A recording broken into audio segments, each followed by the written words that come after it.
Good evening all and welcome to Christmas Eve. It's Sunday night and that normally means Trad Beer night, but as you can see behind me it's my review of the top 10 traditional beers of 2023. It's also Christmas Eve, so yeah, fantastic time of the year. I hope you're all sitting there eating, drinking, being merry and waiting for the fat man to come down the chimney and bring you lots of nice presents. Hopefully some good beers in there too.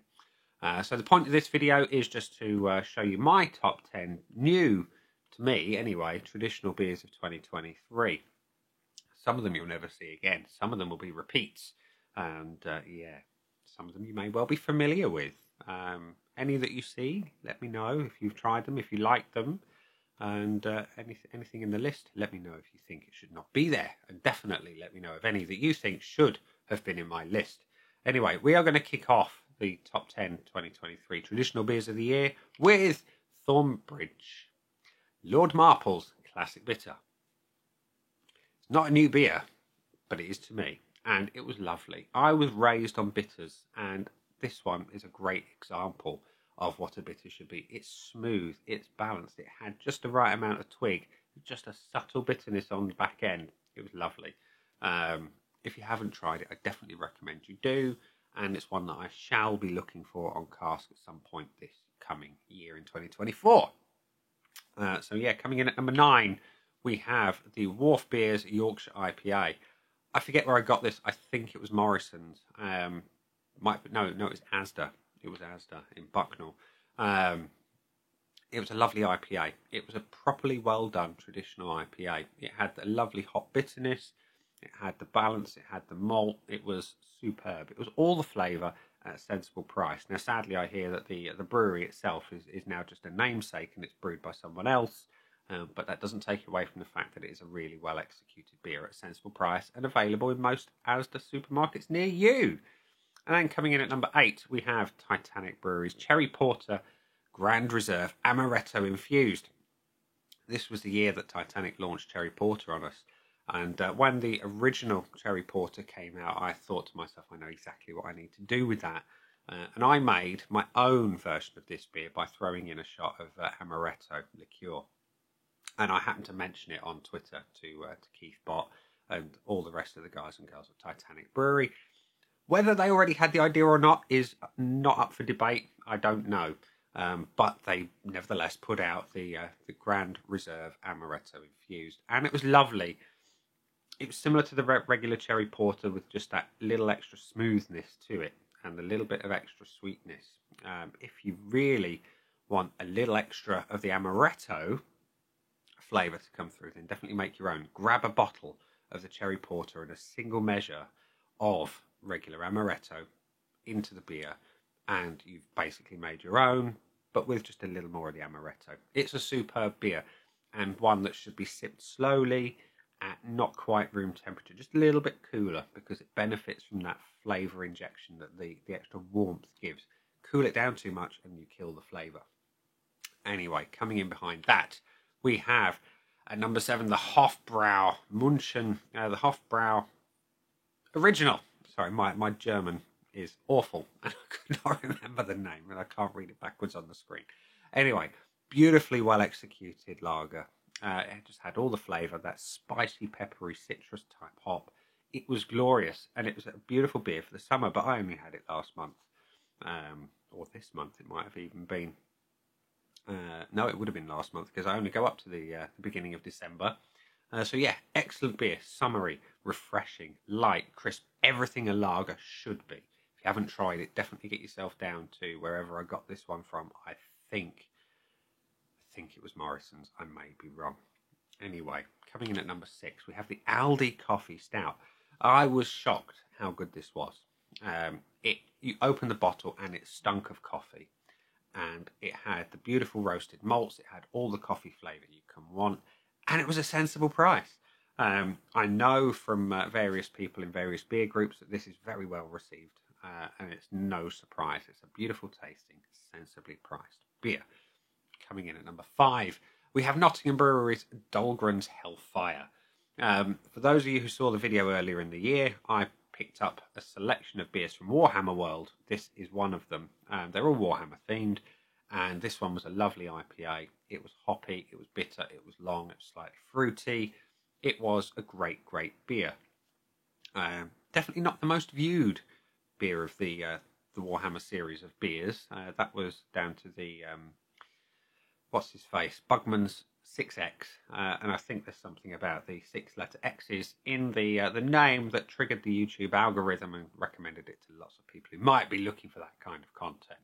Anyway, this beer, highly recommend it. Only available, I believe, at Warhammer World. So get yourself down there, whether you're a Warhammer nerd or not, and go into Bugman's bar and grab a bottle or two of this one because it's superb. In fact, while you're there, go and look around the exhibition and fulfill that inner nerdiness because it's amazing.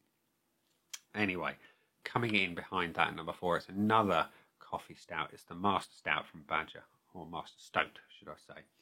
Yes, Stout. Beautiful, beautiful, smooth coffee. It was just excellent. It was a toss-up between this and the Aldi coffee stout as to which I preferred, but this one's just a little bit smoother, a little bit more chocolatey, and it was just glorious. It was difficult to find mine. I trekked all over the Stoke-on-Trent area to find it. It was only in Sainsbury's, and I went to the big one in Newcastle. They didn't have it. I ended up going to the little one in Stoke itself, and they did eventually have it. But thanks to the guys and girls at Sainsbury's and at Badger, who on Twitter helped me out finding exactly where I could grab this lovely, lovely beer.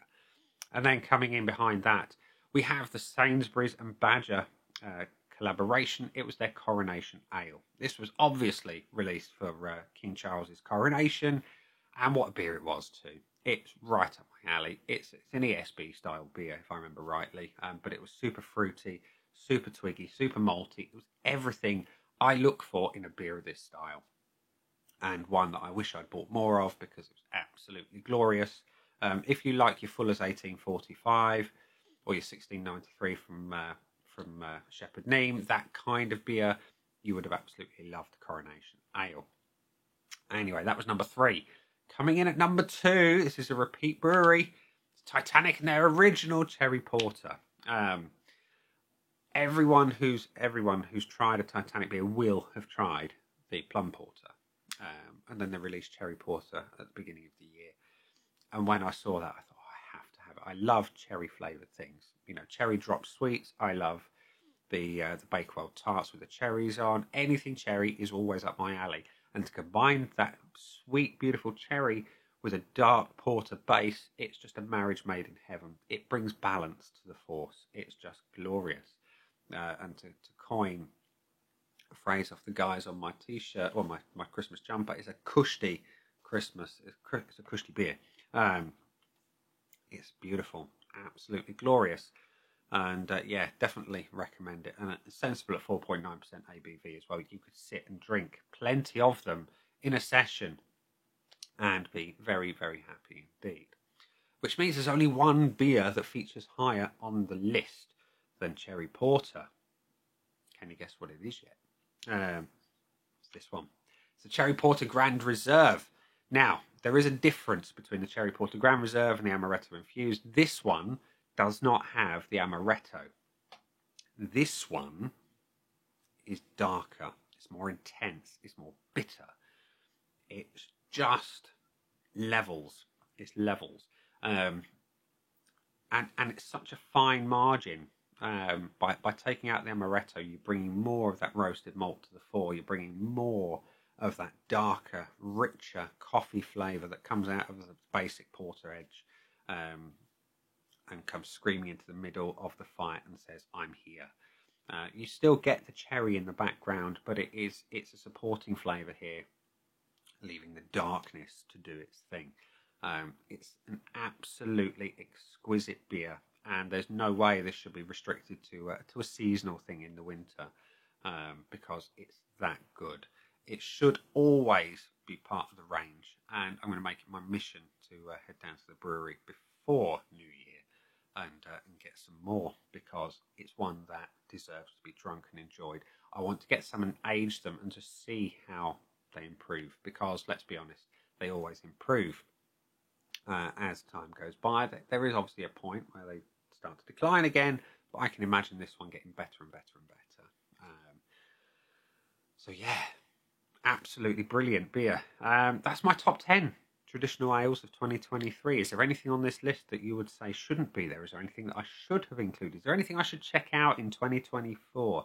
Definitely let me know in the comments section below. And we will leave it there so you can go and enjoy the rest of your Christmas Eve. And we shall say, those behind me with the beers, I've been me. Those down there are the buttons. You know exactly what to do with them by now. You've got your like, comment, dislike, and subscribe. Choose any combination of those you wish. I'll see you again soon for another one. Have a fantastic Merry Christmas and a Happy New Year.